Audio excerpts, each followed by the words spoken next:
Hello and welcome. स्वागत है आपका कोडिंग कोच में। मैं हूं आपका कोडिंग कोच अमित और आज की इस वीडियो में मैं आपको बताने वाला हूं सी लैंग्वेज का एक बहुत ही छोटा सा लेकिन बहुत ही ज्यादा यूजफुल कॉन्सेप्ट जिसका नाम है कमेंट। कमेंट का यूज करके हम अपने कोड को और ज्यादा ट्रांसपेरेंट बना सकते हैं। आइए जानते हैं कैसे।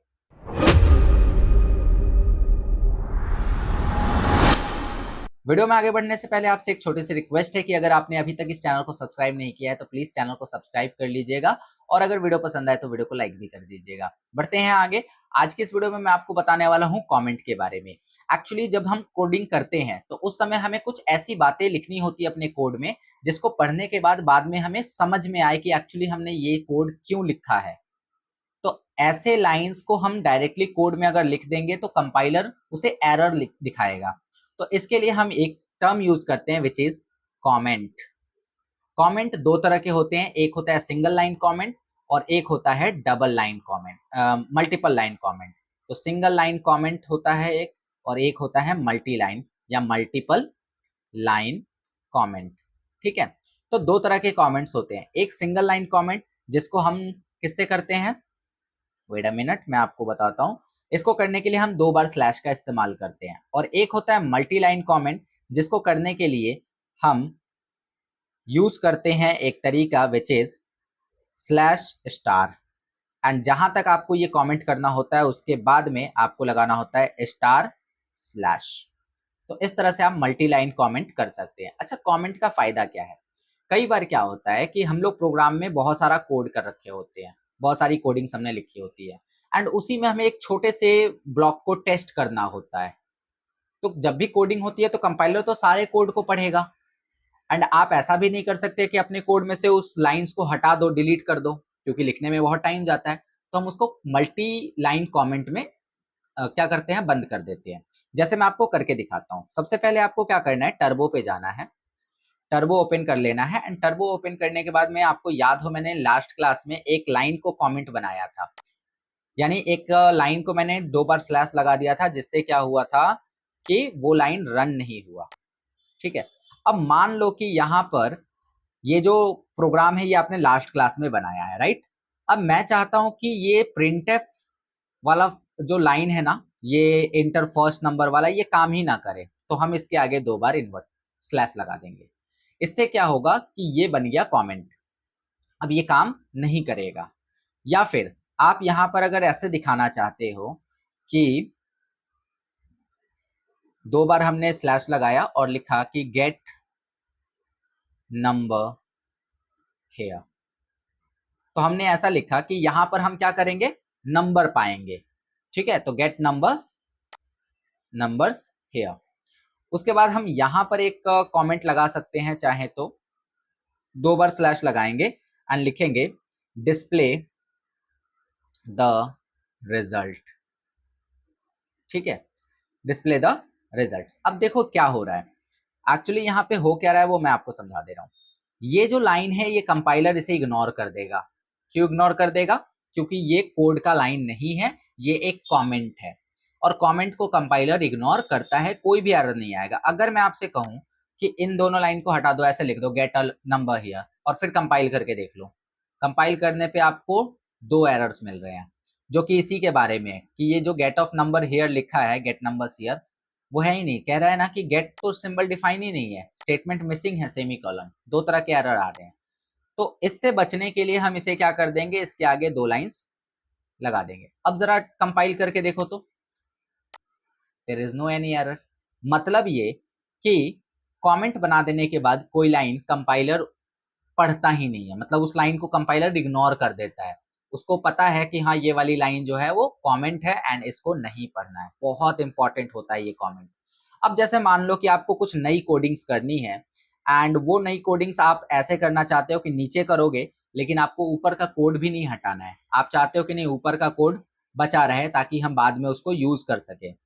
तो ऐसे केसेस में आप क्या करोगे कि इसको मल्टी लाइन कमेंट में कन्वर्ट कर दो। मल्टी लाइन कमेंट कैसे होता है, तो देखो जैसे प्रिंटफ के पास हम गए और मुझे मल्टी लाइन कमेंट लगाना है तो एक बार स्लैश स्टार लगाया, इसके बाद का सारा लाइन कमेंट हो गया, लेकिन मुझे ये कमेंट यहाँ ब्रेक कर देना है यहाँ पर, तो मैंने स्टार स्लैश लगाया और इसके बाद मैं नई कोडिंग्स कर सकता हूँ।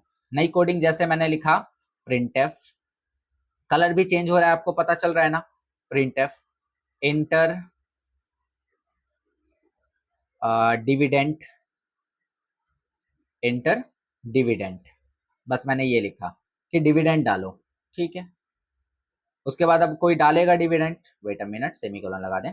उसके बाद कोई यहाँ पे डिविडेंड डालेगा, तो वो डिविडेंड कैसे एक्सेप्ट किया जाएगा, तो वो किया जाएगा स्कैनएफ के थ्रू।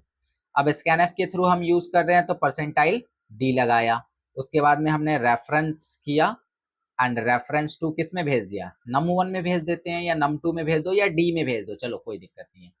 क्या आपके पास डी डिक्लेयर है? नहीं है ना, ऊपर चल के डिक्लेयर करो उसको। तो आपको क्या करना पड़ेगा, ऊपर जाना होगा एंड यहाँ पर आप चाहो तो डी को फ्लोट में डिक्लेयर कर दो, फ्लोट डी।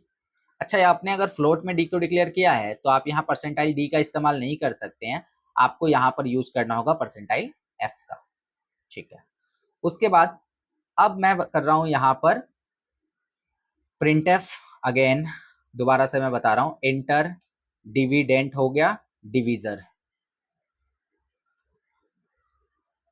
ठीक है, inter divisor and bracket semicolon. Now scanf percentile F या डी लगा सकते हो, कोई इशू नहीं है, परसेंटाइल डी एंड कॉमा, इसको क्या रख दें, इसको मान लो कि क्यू रख देते हैं इसका नाम, ठीक है, कुछ भी नाम रख सकते हैं। अब चूंकि आपने जो फॉर्मेट कंट्रोल कांस्टेंट यूज किया है वो परसेंटाइल डी है, तो आप जो वेरिएबल डिक्लेयर करोगे वो भी कैसा होना चाहिए, इंटीजर होना चाहिए। एंड नो मैटर कि आप कितनी बार इंट लिखते हो, इट डजंट मैटर, बस वो डिक्लेयर होना चाहिए। अब देखो उसके बाद में हम अगर इसे दिखाना चाहें भाग लगा के तो लगा सकते हैं ना, सीधा हम यहाँ पे क्या लिखेंगे, प्रिंटएफ, प्रिंटएफ लिखने के बाद the result is, sorry, the result is percentile F, क्योंकि पॉइंट में आ सकता है ना। सो यहाँ पर हमने क्या किसको दिखा दिया, तो हम यहाँ पे एक ब्रैकेट के अंदर दिखा देते हैं D upon Q. May be यहाँ पे कुछ एरर आ जाए बट आई होप कि नहीं आना चाहिए कोई एरर। F2 किया हमने, कंपाइल करके एक बार चेक करेंगे कि कहीं कोई गलती तो नहीं, कोई एरर कोई वार्निंग नहीं है। सो अब हम फ्रीली इसको रन करा सकते हैं। तो आपको क्या लगता है कितना पार्ट रन होगा, सिंपली बस इतना पार्ट रन होगा, इसके ऊपर का पार्ट रन नहीं होगा क्योंकि उसको हमने कमेंट बना दिया है। और ये फायदा है कमेंट का कि आप बिना कोड को डिलीट किए एक ही प्रोग्राम के अंदर बहुत सारे टेस्टिंग्स कर सकते हो, बार बार आपको फाइल भी नहीं बनाना पड़ेगा, ठीक है। तो यहाँ पे डिविडेंट में मान लो मैंने डाल दिया है 46 एंड डिविजर में डाल दिया है 3, 15.3333 as the answer. I hope आपने ये बात समझ ली है, क्लियर नाउ।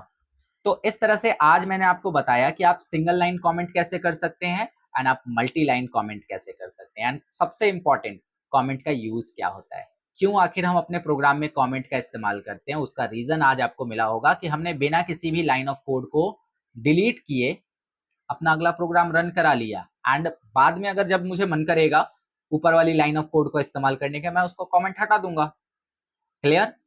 तो आई होप आपको आज की ये क्लास क्लियरली समझ में आ गई होगी। अगर फिर भी कोई डाउट है तो आप नीचे कमेंट करके पूछ सकते हैं। बाकी मैं मिलूंगा आपसे नेक्स्ट वीडियो में। अगर वीडियो पसंद आई है तो वीडियो को लाइक कर दीजिएगा, चैनल पे पहली बार आए हैं तो चैनल को सब्सक्राइब कर लीजिएगा, अपने दोस्तों के साथ जरूर शेयर करिएगा और एक छोटा सा कमेंट करके आप बता सकते हैं कि वीडियो कैसी लगी। मिलता हूँ आपसे नेक्स्ट वीडियो में, ओके।